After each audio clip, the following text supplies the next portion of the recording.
In A2U5L2, we're going to look at factoring polynomials. So, we learned what a polynomial is. It's when you have multiple terms added together. Factoring means you break it back down. When you take two polynomials, like x plus 2 times x plus 3, and you multiply those together, you foil them together, you're going to get, in this case, a trinomial. But in other words, you get a bigger polynomial. Well, sometimes we want to take that polynomial and we want to break it back down into what it came from. And that's a lot harder than it sounds. So we have a lot of techniques. Part of this, the biggest part, is going to be the analysis. So you need to listen while I tell you what's going on in my head. All right, in part one, we are going to just take out the greatest common factor. That's going to be your first step from here on out. Anytime you're told to factor, I want you to look for a GCF. You may not have one, but you need to look for it. And if there is one, you take it out first.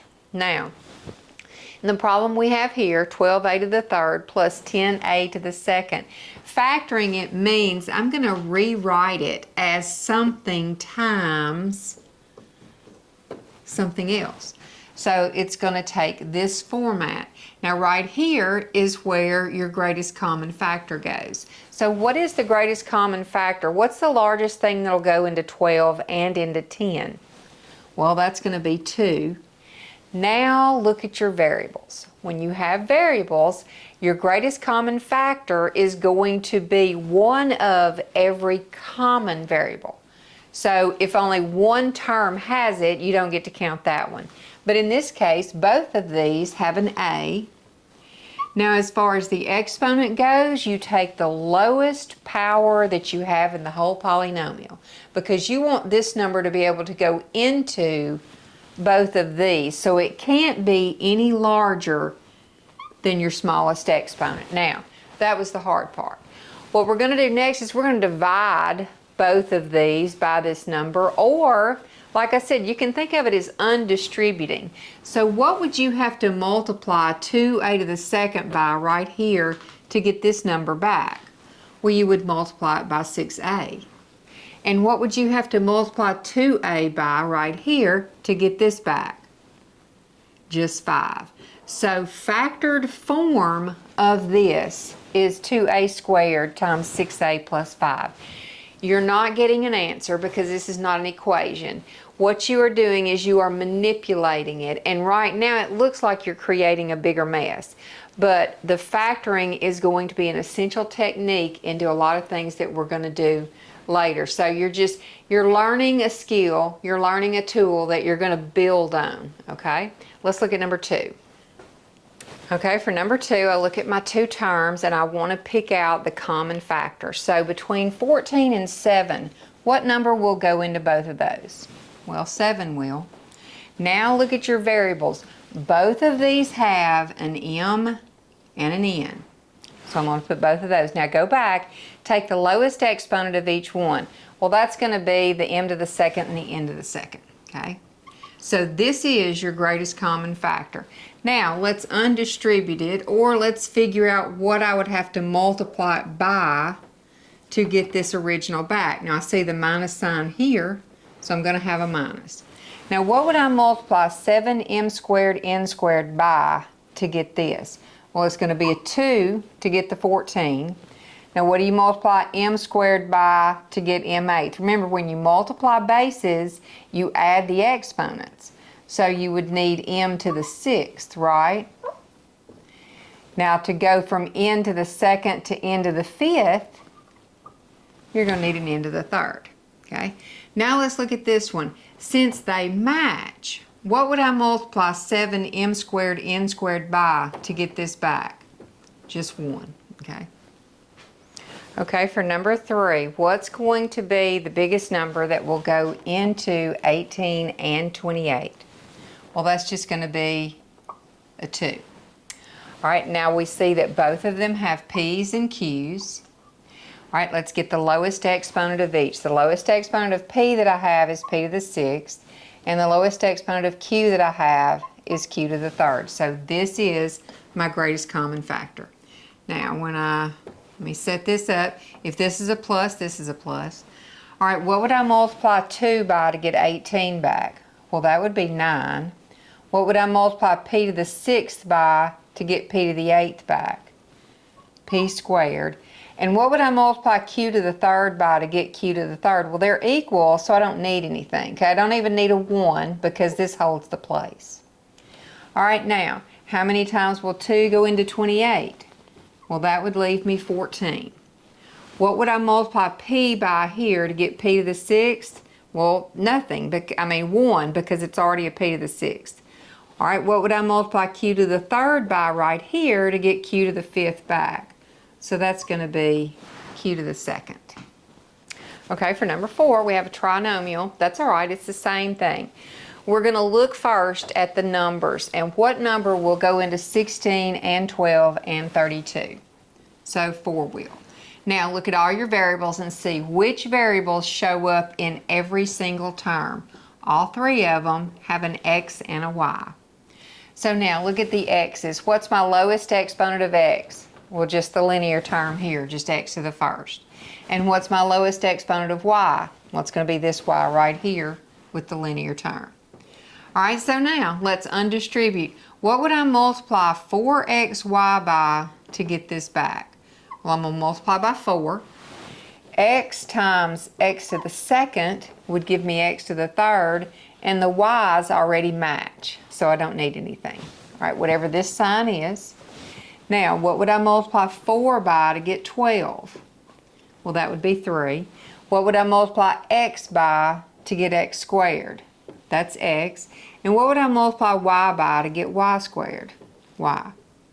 Whatever this sign is. Now what would I multiply 4 by to get 32? 8. And x to get x, I don't need anything. But what would I multiply y times to get y to the 3rd? Y squared. And if you want to check it, you can redistribute. Make sure you get your original back, because when you factor, you are not changing the value, you are just manipulating it so that it looks different. Okay, before we go into the next section, I just want to look at something because we're fixing to use some formulas. Now, what is a formula? It's not a magic trick or anything else. What happens over time is after people have worked a lot of problems, they've noticed patterns. And then they begin to use these patterns to be able to skip some steps. Well, when you're skipping those steps, a lot of people think there's something weird going on, and it's not. But I just want you to look at this problem. I have 2 binomials. If you remember the word conjugate, this is actually what I have. Let's look at what happens to numbers when you multiply the conjugates together. So if I multiply x times x, I get x squared. Here I'm going to get minus 3x. Here I'll get plus 3x, and here I'm going to get minus 9. All right, these two, minus 3x and plus 3x, cancel out. So what I have is x squared minus 9. See, the middle terms disappeared because I was multiplying a positive and a negative together. And then I want you to look at the pattern that happened. The first number, the first term, is the square of this. Well, the second number is the square of this one. And you know what? No matter what, if you do that over and over, you still get that same pattern. For example, if I had x plus 5, x minus 5, and I FOILed it all out and I multiplied it all together, do you know what I'm going to get? I'm going to get x squared minus 25. How did I know that? Because I memorized a formula. Now, this is what happens when you multiply conjugates together, but we're not multiplying, we're factoring.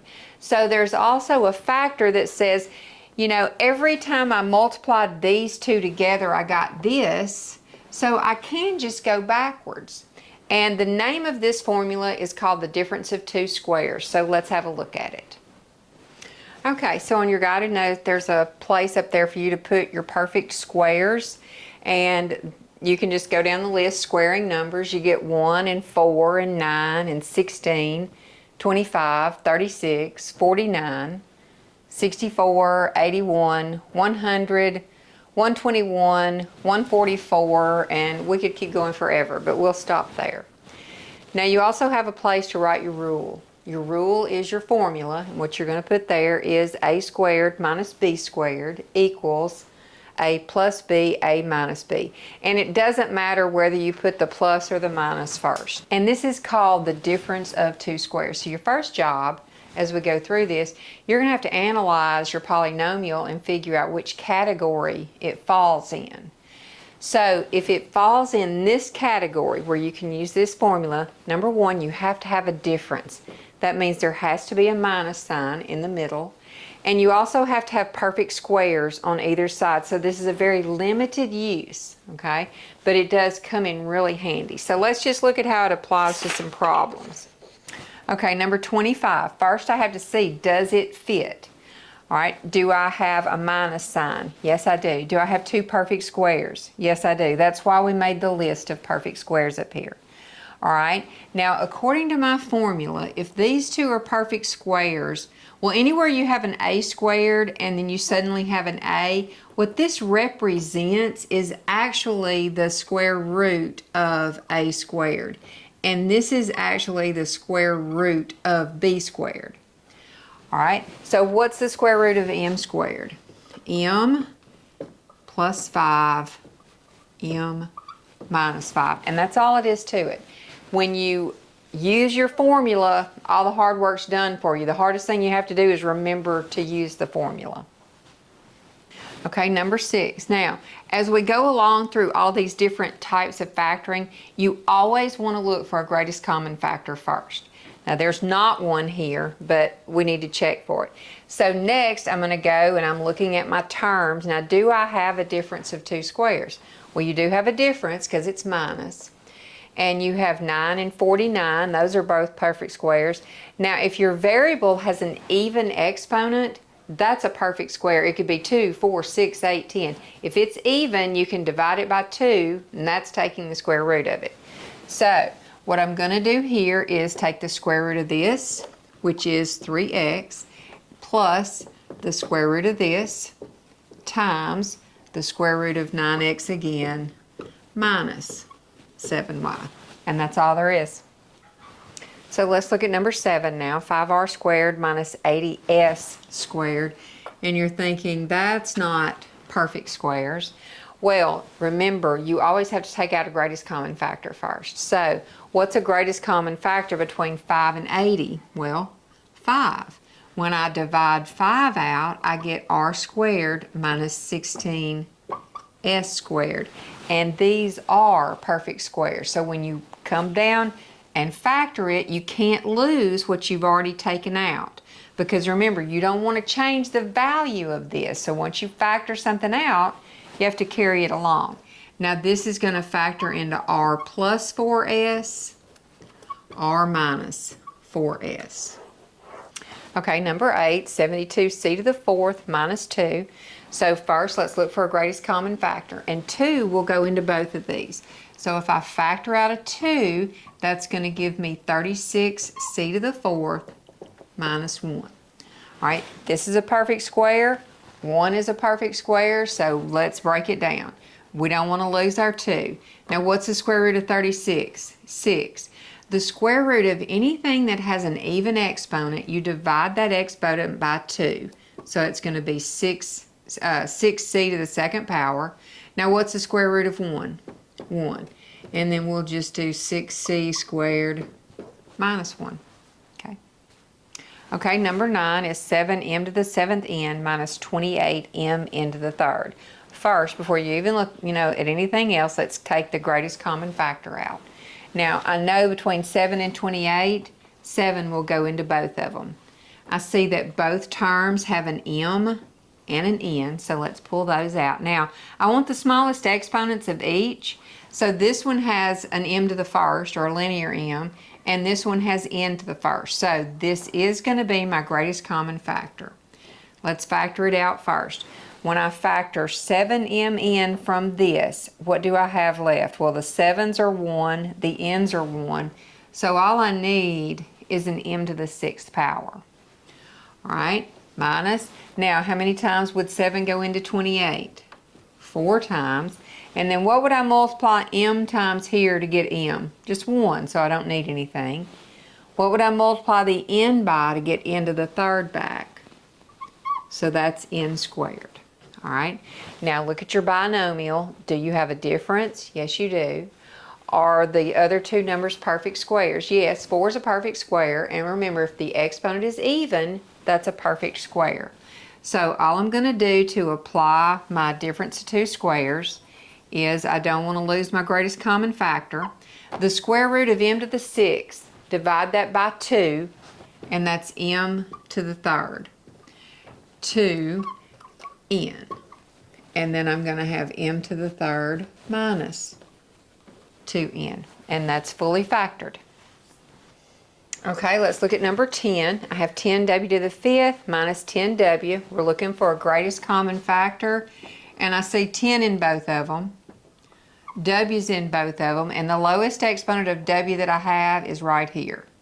All right, when I factor that out, the 10 divides out to be 1. What would I multiply w by to get w to the 5th? W to the 4th. All right, now 10w matches 10w, so all I'm going to have here is a 1. Now, are these perfect squares? Yes. So I'm going to come under here and put 10w times. That's going to be w squared. The square root of w to the 4th is w squared. So I've got w squared plus 1 and w squared minus 1. Now, this is a trick we haven't talked about before, but when you get factored, you have to check your factors and see if they can be factored anymore. So you can't factor this one. You cannot factor this because it is a plus sign.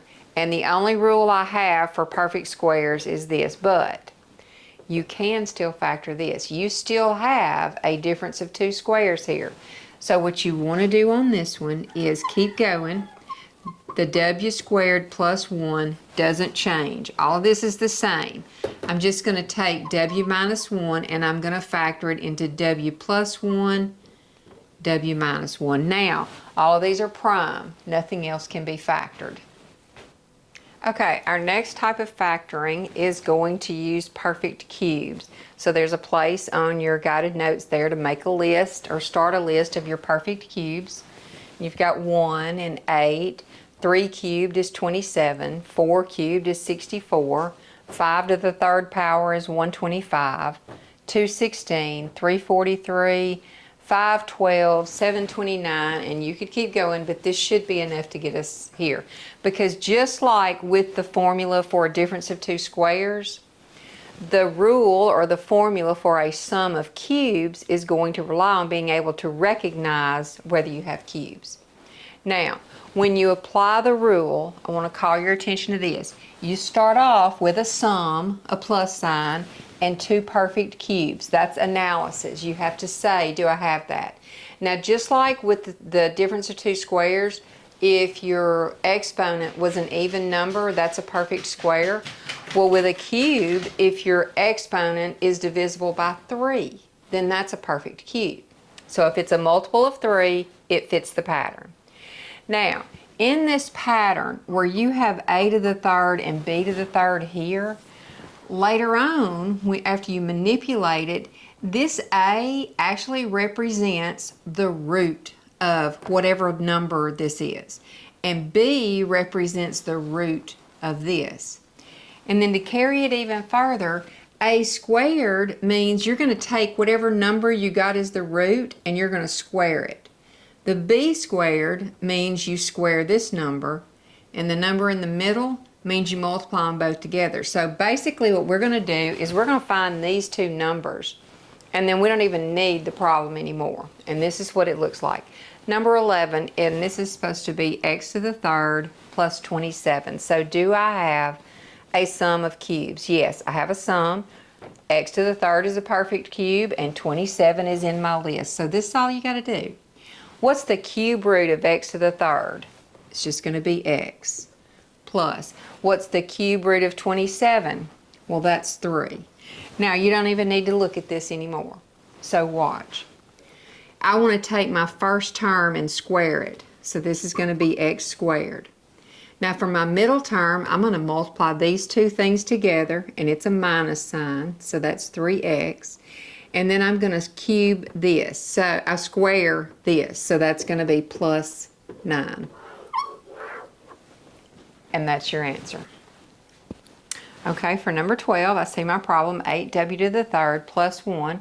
So first of all, and I know I don't always say it, but look for a greatest common factor, and there's not one. So now we're going to see, what do I have? Well, I have 2 terms, so it's possible I could have a sum of cubes. And do I? Yes, 8 is a perfect cube, 1 is a perfect cube, and w is raised to the third power. So the first thing I'm going to do is take the cube root of 8w to the third. Well, the cube root of 8 is 2.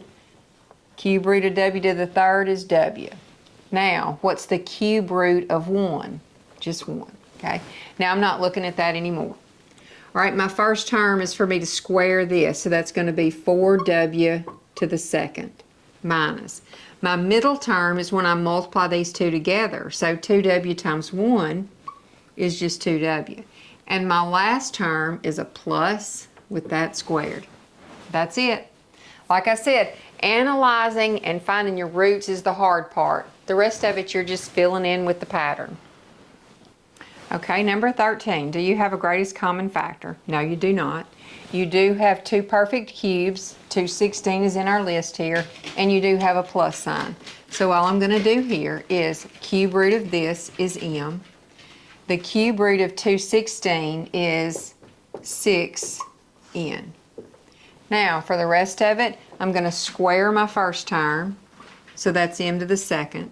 I'm going to multiply these two together for my middle term, so that's 6mn. And then I'm going to square my last term, so that's 36n to the second.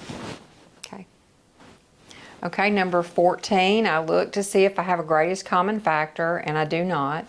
I do have 2 perfect cubes, 343 and 64, and both of my variables have a multiple of 3, so I'm good to go. I need the cube root of 343 p to the third, which is going to be 7p, and I need the cube root of 64q to the third, which is going to be 4q. The rest of it is simple. I'm going to square this. So I've got 49p squared minus. All right, when I multiply these together, I get 28pq. And then when I square the last one, I'm going to get 16q to the second. And that is all. Okay, number 15. I look at it and I think, well, that's not really, those aren't perfect cubes, but you have to remember to take out a greatest common factor first if possible. So what's going to be your greatest common factor here? Well, that's going to be 4. So when I divide 4 out of this, what do I get? Well, that's 125. And you've still got the 8 to the third left. When you divide 4 out of this, you get plus 1. Now this part is a sum of cubes. So I don't want to forget my 4. All I need is the root of this, which is going to be 5a plus and the root of that.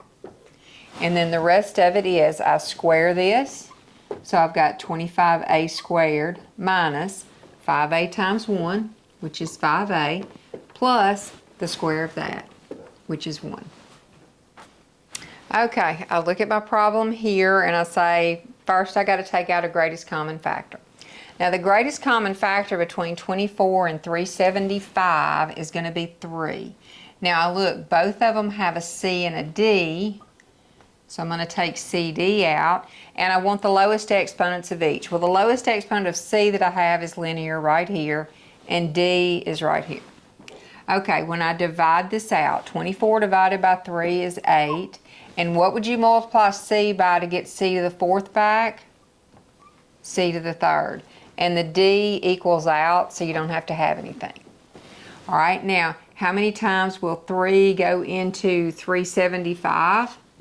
125. C into C just leaves 1, but D needs to be multiplied times D to the third to get that back. Now, you have your sum of cubes. So I don't want to forget my 3CD. What is the cube root of this? 2c. And what's the cube root of this? 5d. So now, My first term is this squared, so that's 4c squared. My middle term minus are these two things multiplied together, so that's 10cd. And my last thing is this squared, so that's 25d squared. Okay, so now we're going to look at the difference of two cubes. And the only thing that's going to be different from the formula we just used for the sum is the signs. And you can actually remember the signs with an acronym that says SOAP. If you look, your signs are always the same as what you started with. And then this sign is the opposite of the sign you just used, so that's your O. And your last sign is always positive. So it's same, opposite, always positive. All right, let's look at our problem. Is there a greatest common factor? No. Do I have two cubes, a difference of two cubes? Yes. One is a perfect cube. X has an exponent that's a multiple of 3, so that's a cube. So let's just apply the formula. I'm going to need the cube root of this, which is x, minus the cube root of 1. Then I'm going to square this first term, so now I have x squared plus 1 times x is just x, and 1 squared is just 1. Okay, number 18, 64 minus w to the third. 64 is a perfect cube, and w has a exponent that's a multiple of 3. So first we need the cube root of each thing. Well, the cube root of 64 is 4. The cube root of w3 is w. All right, now here, I'm going to square this, so that's 16. Then I'm going to multiply these two things together, so that's 4w. And then I'm going to square my last term. You just fit it into the pattern. Okay, number 19, 216k to the third minus 125. Do I have two perfect cubes? And I do, and this is a multiple of 3. So we're going to take the root of this, which is 6k, and the root of this, which is 5. And our sign is, it's the same sign. All right, now I'm going to square this and get 36 squared. And this sign is a plus sign. Then I'm going to multiply these two things together, so that's 30k. And then I'm going to take that and square it. Okay, number 20, I've got m to the third minus 343 n to the third. I do have two perfect squares, so the first thing I need to do is find the root of each one. The root of m to the third is m. The root of 343 n to the third is 7n. Then I'm going to square this, so I get m squared. Multiply the two together, so you get 7mn, and square the last one. So that's going to be 49n to the second power. Okay, number 21. Now remember, the first thing you always want to do is look for a greatest common factor.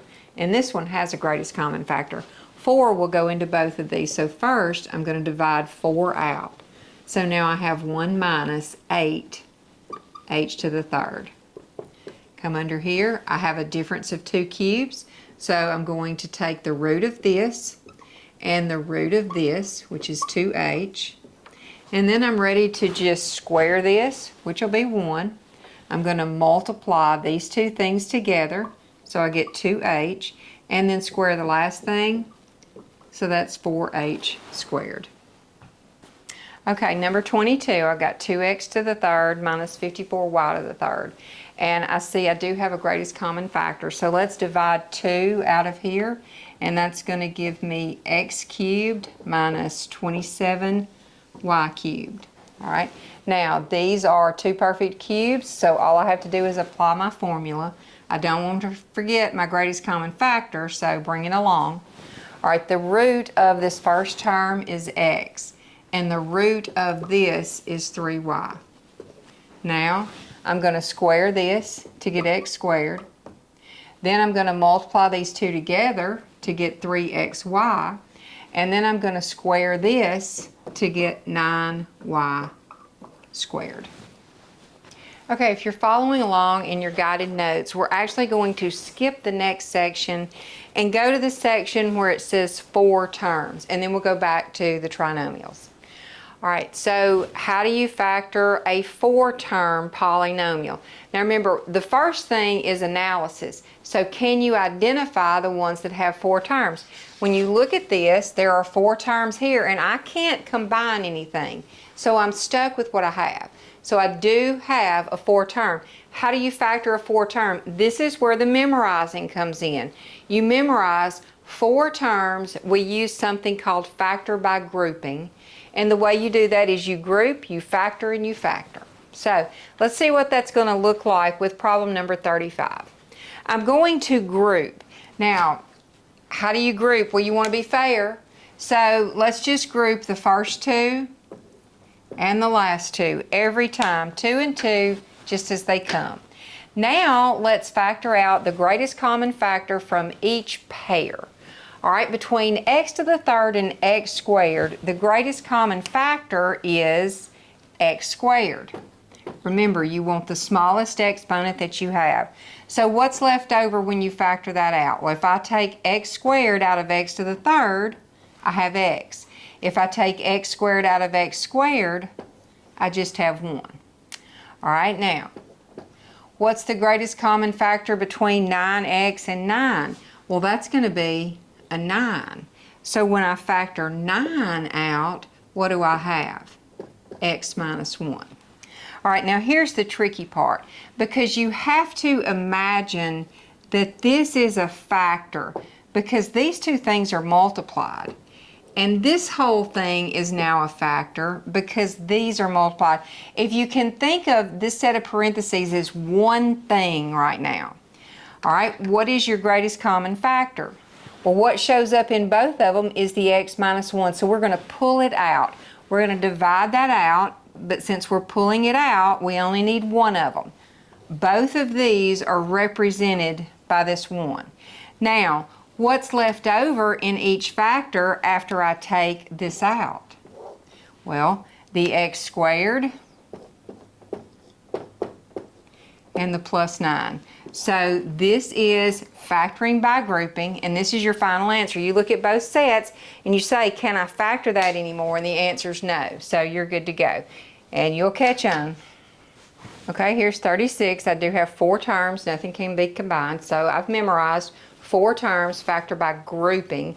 And that kind of leads me into, all right, the first thing I need to do is group. And I'm going to do that by putting parentheses around the first 2 and the last 2. Now, what's the greatest common factor between these 2? Well, they both have a k.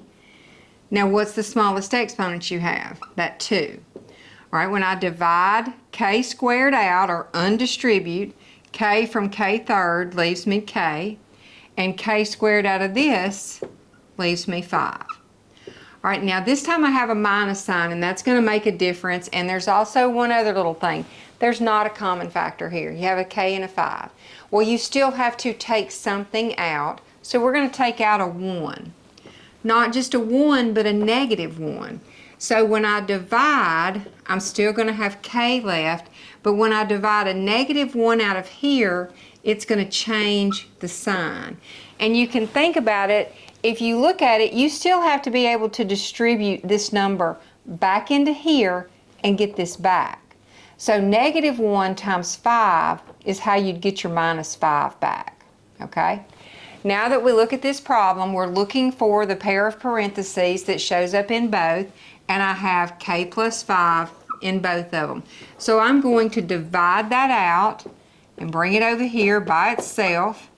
Now, whatever is left over is what's going to make up my second set of parentheses, okay? There's also a little trick here, because if you look closely, you have a difference of 2 squares now. Do you remember when we used the difference of 2 squares formula? That was back in the first section. Well, now we're going to layer it. After we've factored by grouping, if you still have a difference of 2 squares, you're going to have to factor that. So what I'm going to do is I'm going to have k plus 5. That won't change. This is going to factor into k plus 1, k minus 1. If you're confused about that, flip back to the difference of 2 squares part, okay? Okay, we're ready for 37. I count my 4 terms. I see nothing can be combined, so I'm going to group. the first two together and the last two together, and I'm going to pull out greatest common factors. Now the greatest common factor from here, there's nothing between 4 and 5, but both of them have a v, and the smallest exponent of v that I have is v squared.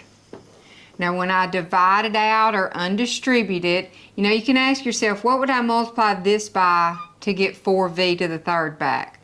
Well, you would multiply times 4v. And what would you multiply here to get minus 5v squared? Well, you'd multiply times minus 5.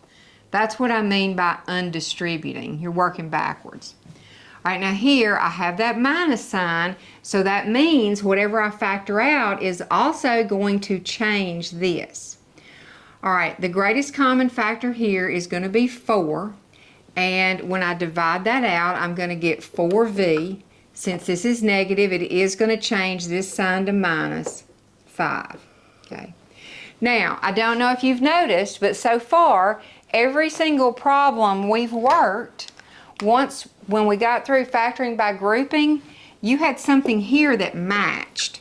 That has to happen when you factor by grouping. At this step, as soon as you group and then factor that first time, if you don't have something in common right here, one of two things. You might have done something wrong, which is usually what happens, or it could be that it's prime and won't factor. That's kind of rare because the problems you're getting are specially created. So if you get two sets of parentheses that don't match, go back and check. Make sure you've pulled out the greatest common factor. Make sure you didn't make a sign error. All right, now that these match, we're going to pull that out, and that's going to be 4v minus 5. And what do I have left here? V squared minus 4. And once again, this factor is still a difference of two squares, so let's factor it. I'm not going to change anything about this first group. It can't factor. But this will factor using the difference of two squares into v plus 2, v minus 2. Okay, number 38, 4 terms, nothing will combine. So in my head I've memorized the way to factor a 4-term polynomial is factoring by grouping. So that means group, factor, factor. So I'm going to group just like this. Now I'm looking for a greatest common factor first between 2 and 18. So that's a 2. Now between my x's, so they both have an x, and x to the 4th is the smallest exponent. Now let's factor that out. What would I multiply 2x to the 4th by to get 2x to the 5th back? Just an x minus. What would I multiply 2x by to get 18x to the 4th? Well, that would be just a 9. All right. Now over here I look at these two, and fortunately I have a plus sign, so it's not going to change. And you know, using my head, I know that factoring by grouping, I'm looking to match this, so keep that in mind. What would be a greatest common factor between 7 and 63? 7. So what will I have left? X minus 9. Now that those match, that becomes a set of parentheses. And then I have 2x to the 4th plus 7. And neither one of these will factor anymore. Okay, here's number 39, 4 terms. So I'm going to group and group. Greatest common factor here is just going to be c to the 3rd power. When I divide it out of here, I'm going to get c plus 9 left. All right, over here, there's not a number in common, so it's going to be the 1. And when I factor out the negative 1, it's going to change that sign, which is good because now these two things match. And they become my first set of parentheses. And then what am I going to have left over? C to the 3rd minus 1. And that's a whole other kettle of fish, because what is this? Well, this is a difference of cubes. Do you remember that formula when we went over some on difference of cubes? So how to factor this? All right, our c plus 9 is going to stay like it is, and then applying that formula, I'm going to take the root of each thing. So that's C. And remember, you start with the same sign, so it starts off with C minus 1. Then I take this and I square it. All right, same opposite sign, so now I need a plus. Then I'm going to multiply those two things together to get C. And then for my last thing, I'm going to square the last, and that sign is always positive. Okay, so this is just applying the formula for a difference of cubes. So if you're a little bit foggy on that, flip back to that section we just did. Okay, number 40, once again, 4 terms, nothing to combine, so we're going to factor by grouping. We're going to group, and we're going to group. Greatest common factor here is just going to be g to the 3rd power. So when I divide it out of here, I'm going to have 2g minus 3. All right, over here, my greatest common factor is going to be 8. So when I divide that out, I'm going to get 2g minus 3. And remember, when you're looking for that greatest common factor on this second one, if you can't think of one, look back to this, because you're trying to make these match. So you could ask yourself, what could I factor out of 16 to get a 2? And that would have led you to 8. Okay, so now when I put these together, this becomes my first factor. So I have 2g minus 3. And then I take these two, g to the 3rd plus 8, and look at there. Now this factor is a sum of cubes, so we're going to have to factor it using that formula as well. Now the 2g minus 3 won't change. And what was your factor? Your formula. Well, you take the cube root of each one, so that's g plus 2. Then, remember your same signs, so we're going to take g squared. You want the opposite sign, and then you're going to multiply these two things together to get 2g, then always positive, and square that 2, okay? And that's going to be your final answer. Okay, now we're going to flip back to the trinomial section, because this is actually the hardest part. There are 2 different kinds of trinomials, and you know a trinomial means you're going to have 3 terms, but there's actually 2 different kinds of those, and it all depends on your first term. The first kind has a equal to 1. Now a is the coefficient of your quadratic term, wherever it is, but when it's in standard form, you're going to be in front. So if you have a 1 here, or if there's nothing there at all, it's understood to be 1, you have the first type. Now the second type is where a is greater than 1. So it would look something like this, 3x squared. That's what's going to start you off. So if you have a number there other than 1, you're going to have to use a method called the AC method. This time, if you don't have anything, we're going to use the unfold method, and we're going to look at type 1 first, and then we'll look at some type 2s. Okay, so to unfold, do you remember when you fold 2 binomials together and you got a trinomial? Well, that means what you're going to do with this one is you're going to come back and you're going to break this down into 2 binomials. So, the first thing you got to remember, where did this first term come from when you were foiling? That was your f. So you multiplied these 2 things together to get this. So what would you multiply by itself to get k squared? Well, that's k and k. Now the next thing we need to determine is what sign goes in each thing. And you might want to copy this down over on the side of your paper.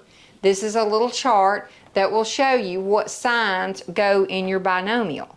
And this is what it means. In the trinomial, if you have a plus and a plus, in your binomials, you're going to have a plus and a plus. So in these 2, I would have plus and plus.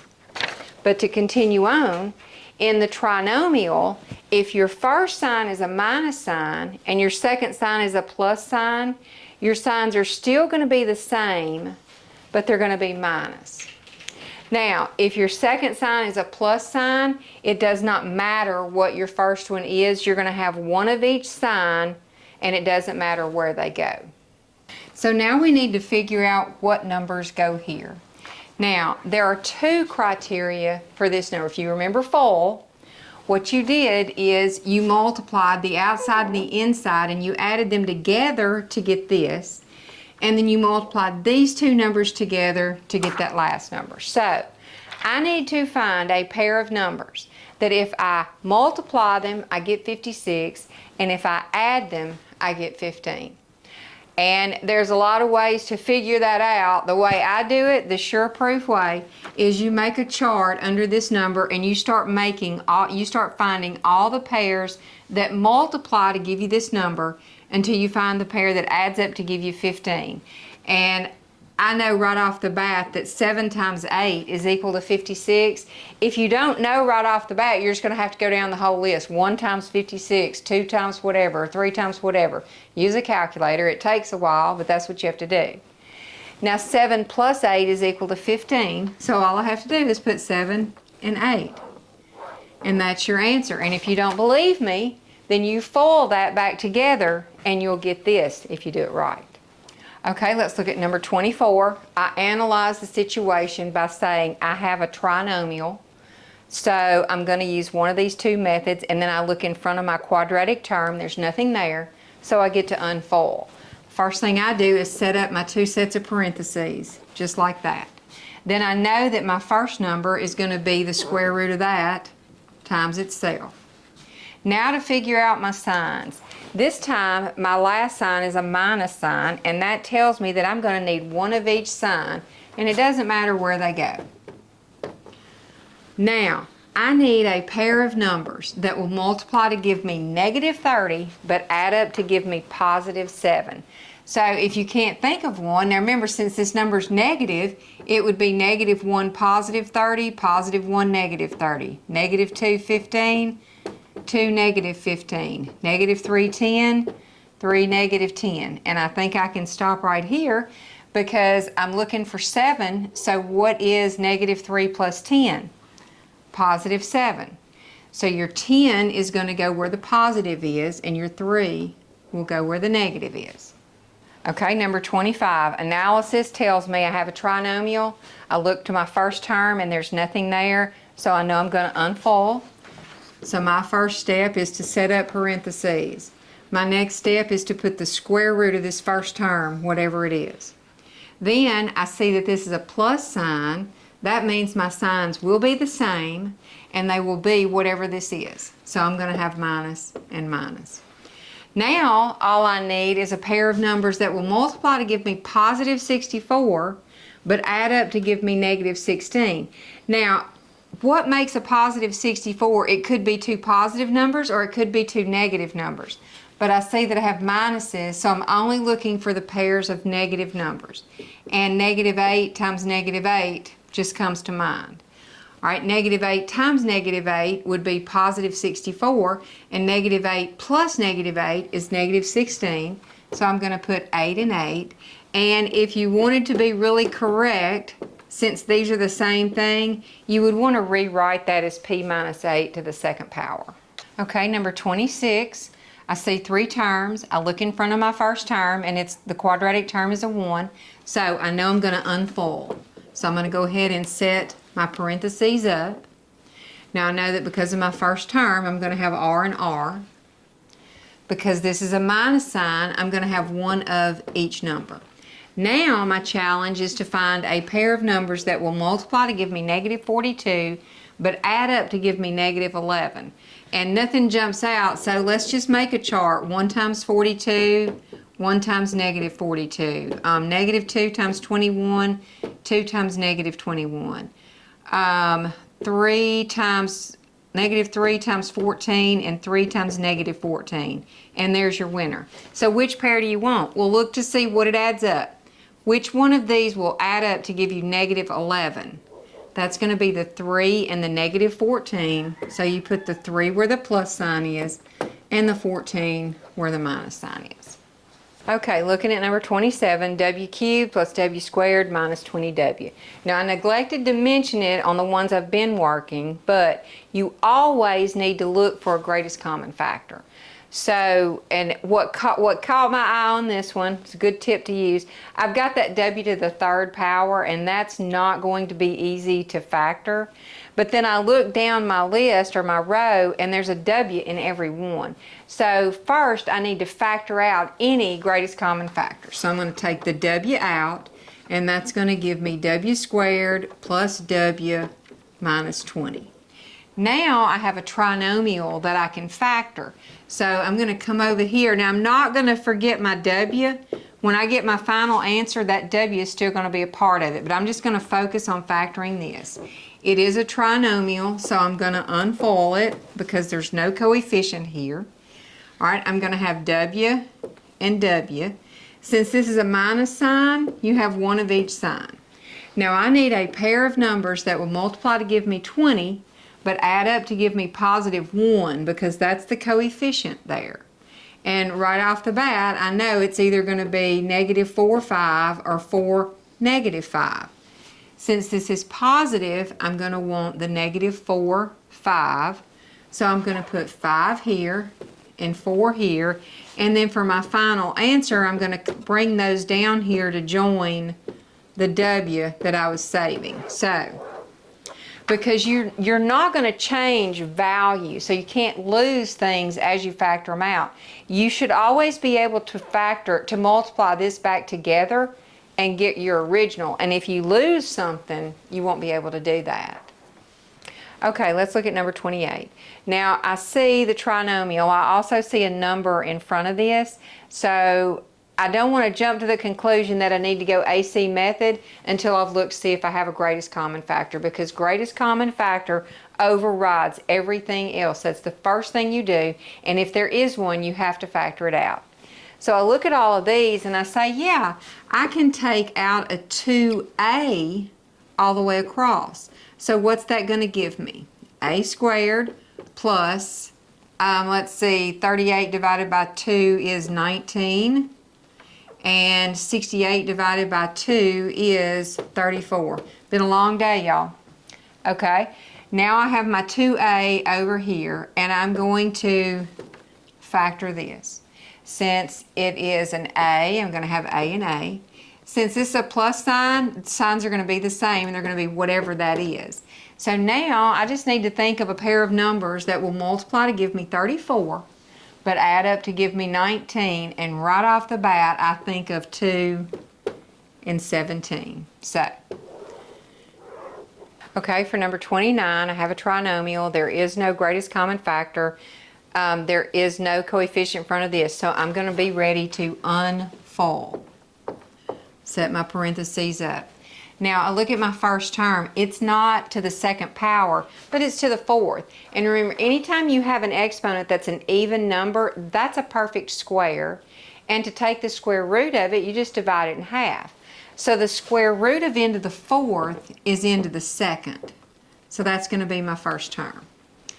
Now since this is a minus sign, you have one plus and one minus. Now I need to think of a pair of numbers that will multiply to give me 24, but add up to give me positive 2. All right, since this is negative, I'm going to have one positive, one negative. How about negative 6 times 4 and 6 times negative 4?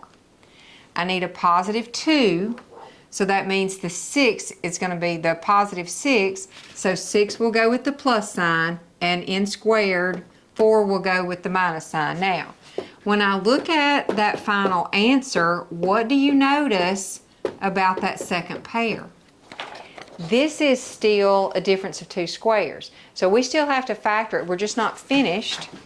All right, so that's going to give us n squared plus 6. And that strange thing was just my dog running through. So that's what I have to deal with. All right, n minus 2. And this is our final answer for number 29. Okay, let's look at number 30. Now I see that trinomial. I do see that there's no coefficient in front of this, so I am doing an unfold. But I do look for a greatest common factor, and I see that there's an x in all of them, so I can at least factor that out. So when I factor x out, put it over here, now what am I going to have left? X to the fourth minus 24, x to the second minus 25. Okay?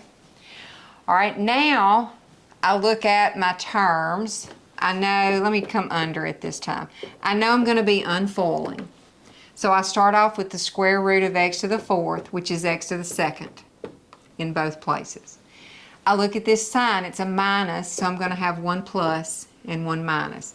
Now, I need a pair of numbers that will multiply to give me negative 25, but add up to give me negative 24. Well, that's pretty easy to guess. If I start off with 25 times 1, 1 positive, 1 negative, which pair adds up to give you negative 24? This one does. So I'm going to put the 1 where the positive is and the 25 here. Now, checking all three of my factors, I see that this one is still a difference of 2 squares, so I have to factor it again. You're getting a lot of practice with some stuff we've already done, which is good. All right, how will x squared minus 25 factor?